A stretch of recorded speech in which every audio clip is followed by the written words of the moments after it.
Hi, this is Andrew. And this is Charlie, and you're listening to the Loudini Rock and Roll Circus. Hello, everyone. Lou Lombardi here, a.k.a. Loudini, and you are listening to the Loudini Rock and Roll Circus.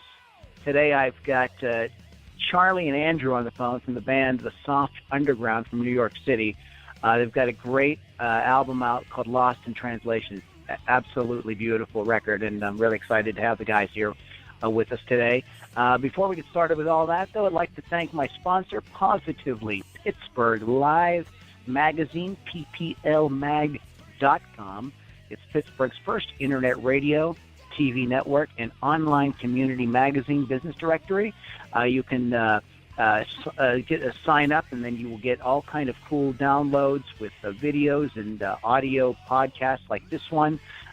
There's great articles there on all kind of how-tos and things to do, and great information. There's coupons. You can find businesses. If you want to sign up, you can get your own magazine page, and it's a great place to sort of let people know what you have going on. And the Loudini Rock and Roll Circus has been working with Positively Pittsburgh Live magazine for a couple of years now, and they've got like about 1 million viewers or about 1 million fans that come on each month and check out what's going on. So it's a great place to be seen and heard. That is Positively Pittsburgh Live Magazine, pplmag.com. You are listening to the Loudini Rock and Roll Circus, and if you like interviews and great music by independent bands like the Soft Underground and some of these artists who've been playing like Vaccine and the Manimals, you want to go to LoudiniRockandRollCircus.com, and you can check out all the interviews that we have and our music podcast, which will be resuming very shortly. Now, as I was saying, I have the Soft Underground on the line. The Soft Underground was formed in New York City by drummer Andrew McCarty and guitarist Charlie Hickey after they met at music school. And so the two bonded over their enthusiasm of bands like the Smashing Pumpkins, and My Bloody Valentine. And after many gigs playing under different incarnations of the band, the duo eventually recruited vocalist Brannon Barnett, who is not with us today, and to begin working on their debut album, Lost in Translation. I'd like to welcome Andrew and Charlie to the Loudini Rock and Roll Circus. Hey, guys, welcome. Hey, thanks for having us. No problem. Let's take a step back before Soft Underground. And you guys were in music. Where did you guys go to music school? We were at the School of Rock, actually, and but I'm sorry. Is this Charlie or we don't know you yet? Charlie or Andrew? Talking, yeah. Yeah, this is Andrew. Guys, just to tell everybody gets used to your voices, just say this is Andrew. Go ahead, right. Andrew. Well, we met at School of Rock, but we didn't meet at the actual School of Rock until later on. We met at a Best Of show that we were both a part of that was in the city, and started talking about Smashing Pumpkins and all that stuff, and got familiar with each other's tastes and started jamming together, and then realized that we went to the same School of Rock, just never saw each other. Okay. And started kind of playing from there. And Charlie, what was your experience like at School of Rock? Tell us a little bit about the school, because I don't know too much about it. Well, it was like sort of like an extracurricular place for like like young musicians, usually like young kids, all the way up to like high school age, and you get like a bunch of different kids playing like different like types of music on different days. You had these ensemble performances and things like that. Mm-hmm. People playing things like the Grateful Dead or the Rolling Stones and things like that. And we sort of just bonded over. We sort of played on like similar songs because we sort of fit together musically. So. Did you? Because there is some like cool, really nice guitar work on Lost in Translation. I mean, do you read music? Like, how far did you get into it? Did you study like more like metal guys or more classic rock guys, or what was your sort of like concentration there for the guitar? I learned how to play the saxophone when I was in like 3rd, 4th grade. I haven't really read music since then, but I've sort of gone through like a plethora of music influences then. I used to listen to like a lot of like metal and grindcore stuff when I was like in like 8th grade, freshman year. And then sort of just morphed into like a bunch of like, alt rock stuff from the 90s and things like that. Like a lot of heavier stuff from that era. It's changed since then, but it's still. It's always evolving. I get you. I totally get. Well, right now, if you just off the top of your head, who are your like 3 favorite guitar players? Favorite guitar players. While you're thinking about it, let me ask Andrew something. You're thinking about it, so we'll come back to you. Tell us a little bit about your experience coming up with the School of Rock and like your general, like how you became inspired or interested in playing the drums. Well, I've been playing the drums since I was about 12 years old, but it wasn't really something I took seriously. I just had drums in my basement, and I'd have lessons once a week.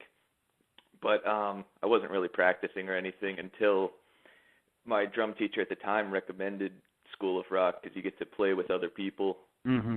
And that kind of got me into it. Once you start having the interaction with other musicians and playing, it takes you to like a whole other place. You know what I mean?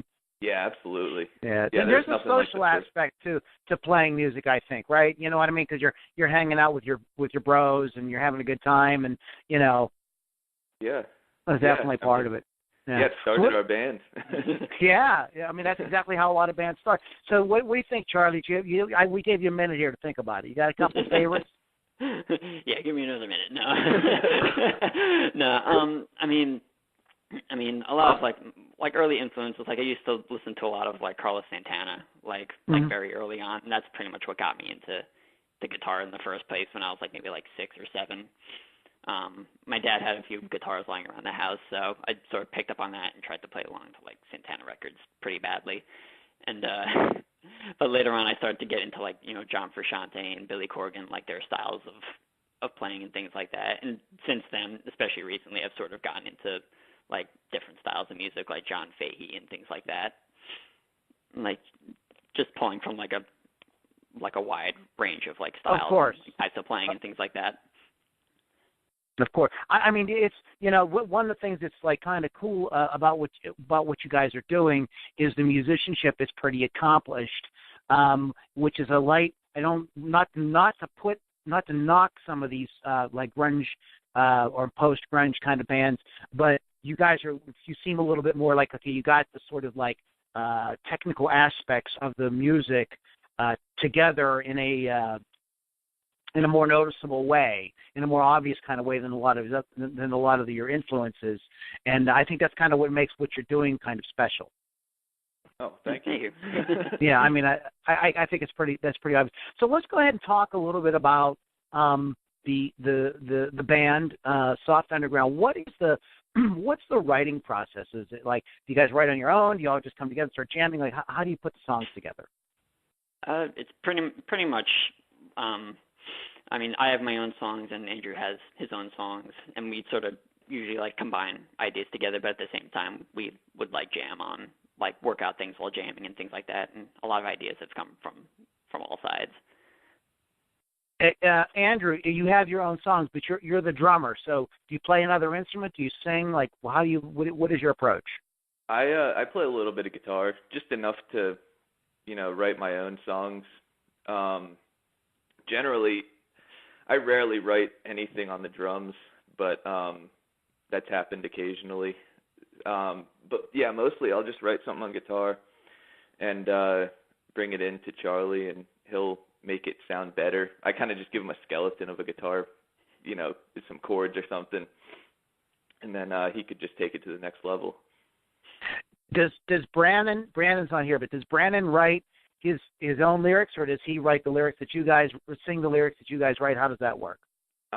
We wrote the lyrics for this record just because Brannon only came into the band towards the end of the sessions because we had a different singer who ended up leaving in the middle of the recording. Oh. So we, just to be efficient and get it done pretty quickly, we ended up finishing all the lyrics. He's a bit of a saving grace in that, in that regard. So. Yeah.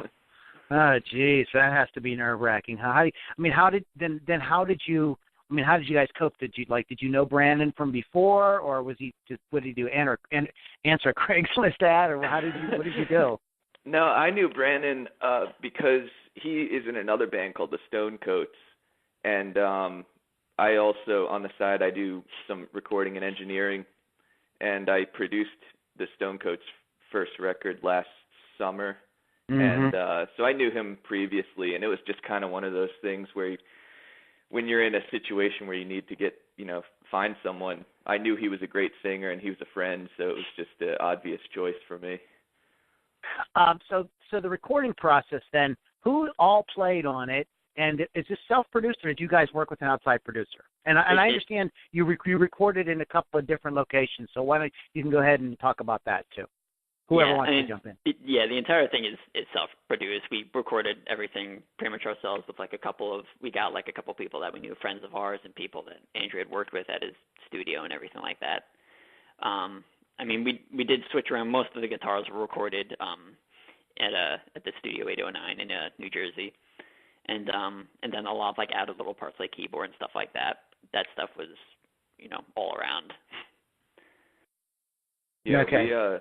I think all the vocals were recorded in Memphis with Bran, and we had Rick Steff play on some keyboard stuff, who played with the Afghan Wigs and a bunch of different artists. He's in Lucero. Oh yeah, I love Lucero. Yeah. Afghan Wigs too. Go ahead. Yeah. Yeah. Awesome. Yeah. All right. Let's not keep the audience in suspense here. We're going to go ahead and play. At this time of the recording, we're recording this in mid-May. So your song "Untrue" is sort of like your single right now. We're going to come back and talk about the song, but let's go ahead and play it for everybody. This is the Soft Underground with the track "Untrue" off of their latest album, Lost in Translation, on the Loudini Rock and Roll Circus.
Okay, Untrue, great song. Tell us a little bit about the song. Tell us about the lyrics. Give us the straight dope on it. Well, it was actually a few summers ago we did this project where we just kind of reconnected with all of our musician friends and just jammed out songs with them. And Untrue was one of those songs that was actually not written for the Soft Underground. It was just another song. And our friend, a different Brandon, wrote the lyrics to the song. So I can't really, I don't really know what they mean. I guess they're just okay. You're up to your own interpretation, I guess. But cool. We really like the song because Charlie wrote the music to it, and Brandon did a little bit of engineering on the record as well, so he was cool with us using the song. But yeah, it's one of my favorite songs on the record, and that's why we chose it as the single. Who's singing the harmony part? Because there's like a harmony that chases the lead vocal, like pretty much throughout the entire song. Who's doing that? That's all Bran. Really? Okay. Mm-hmm. It's very cool. It's tight. It's tight, but it's loose enough to kind of give it a sort of like, you guys are maybe too young to remember the band from the late '60s, early '70s, but they sort of had that. Were able to kind of, yeah. All right, okay. Well, it kind of has that sort of like, the secondary voice, even though it's Brannon, is distinctive enough that it kind of keeps it really interesting without it sounding like an exact too melded together like maybe like a Fleetwood Mac or Crosby, Stills and Nash. So it really pops. It really sounds great. I guess that was Brandon's idea then. Yeah, the Brandon that wrote the lyrics, and then Brand just did whatever lyrics already done. Yeah. Okay, that's cool. Now, are you guys playing live? No, not at the moment. Okay. And then who's playing bass on the album? It's pretty much all me. Okay, I did all the bass. So Charlie, you're covering the bass and the guitar and the acoustics and everything. Yeah, pretty much all the guitars was all me. That was on my end. Okay. And some minor piano stuff too, like the piano on Satellite. Okay. Can you guys, and you can sort of have different opinions about this, is totally cool. What is the Soft Underground experience? What do you want people to come away with when listening to this record? And not Andrew, you can comment on it, and then Charlie, you too. That's tough. I don't know. We're still working through the experience ourselves. So. I don't know. I just think even though it's kind of the age of people putting out just singles or EPs, we just like making albums that are kind of just have that experience of listening through the whole album and every track kind of flowing into each other, kind of telling a story. And I guess our biggest thing is just, people, that would be the Soft Underground experience, is just listening to the album in full rather than just, one song or a couple of songs off of it out of order. Charlie, why don't you give us just your general thoughts about it? I mean, we've been like a group, we've been performing together for like a couple of years now, and the fact that we finally, after like years of performing and writing and stuff like that, it's sort of like our own personal like artistic ambitions are sort of coming full circle. So to us and to like me, I guess it's sort of like an accomplishment that it's starting to get like this far and coming out in like a full scale. I mean, that's my take on it so far. Well, as far as other people's experience, it's What I like about it is it covers a lot of territory without sounding like each song is like by a different band, or you know what I mean? Like sometimes you can get so eclectic that it sounds like a variety record, as opposed to something that just really kind of, there's something about this, even though the songs, there's great like rockers, and then there's songs like right between her, which is just like it'll melt you. I mean, it's absolutely gorgeous song, but it never loses that sort of vibe, and I think that is probably you and Charlie's probably just the chemistry between the two of you guys, right? I think so. I think we definitely toe the line of just trying to do something completely different than we've done before. But I think the production has a lot to do with it, just the mixing itself, keeping everything kind of concise so it doesn't sound like some sort of compilation record of just, different bands. Yeah, I think the fact that we see eye to eye on like a lot of like the decisions that we make too sort of makes it like, like not like it's two people just bring in their songs from like entirely different places and working with them with each other and just performing on them. We actually like work through like our visions for each song and everything like that. It's a process for sure. Can you guys tell us what the next 6 to 12 months looks like for the Soft Underground? What do you guys have coming up?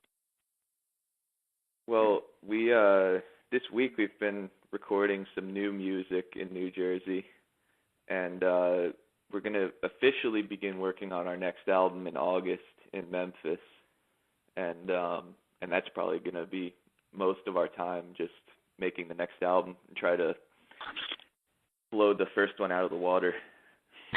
Okay.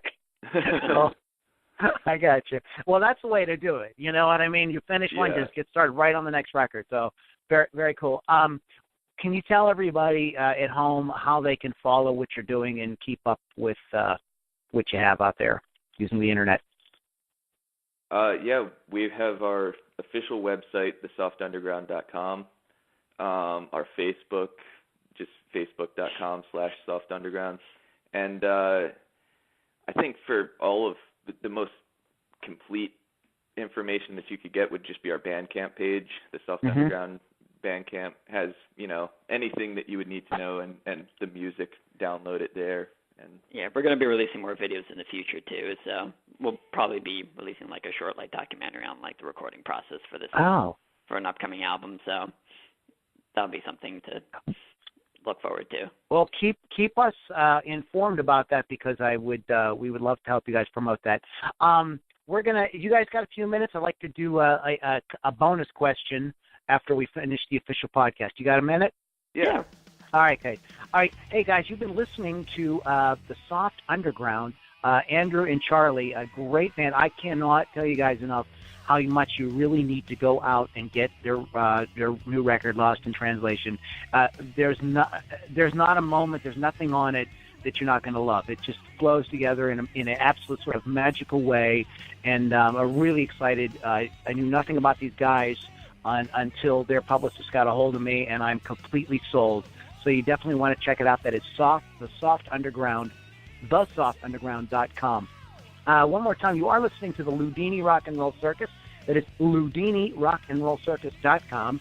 And if you like this kind of music, if you believe like I do that this music is important, that people need to hear it, then you need to go to supportindierock.com and get involved with everything that we have going on here because we got big plans to help promote artists, bands like the Soft Underground and the different people that we've been talking about here on the Loudini Rock and Roll Circus, and that is supportindierock.com.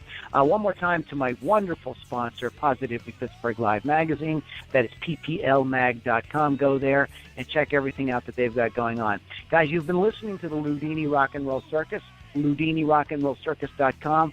Thanks so much, and we'll catch you on the next podcast.